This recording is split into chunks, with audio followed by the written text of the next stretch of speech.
Viska til frelsis, annar kafli, tilfinningar. Að upplifa og takast á við tilfinningar er eitt af meginverkefnum hverrar manneskju hér á jörð.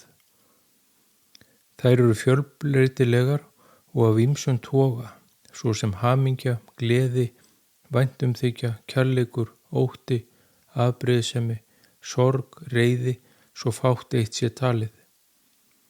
Mikilvægt er að leyfa tilfinningum sínum að koma í ljós þegar þær koma og ekki að halda þeim niðri, því þannig safnast þær upp í líkamanum og valda vanlíðan og líkamlegum verkjum síðar meir.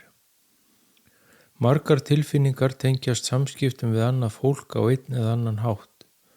Því er mikilvægt að vera meðvitaður tilfinningar sínar til að geta tekist á við þær þegar þær koma.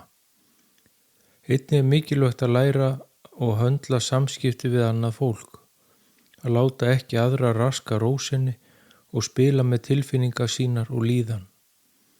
Að læra að vera í jafnvægi í hverri raun er mikilvægur þáttur í þessum samskiptum. Að láta ekki umhverfið koma sér úr jafnvægi. Tilfinningarnar geta skapað vellíðan sem og vanlíðan í líkamanum. Kvíði veldur ónotum í maga, sorgin veldur verk fyrir brjósti og kærleikurinn veitir vellíðan allan líkamann.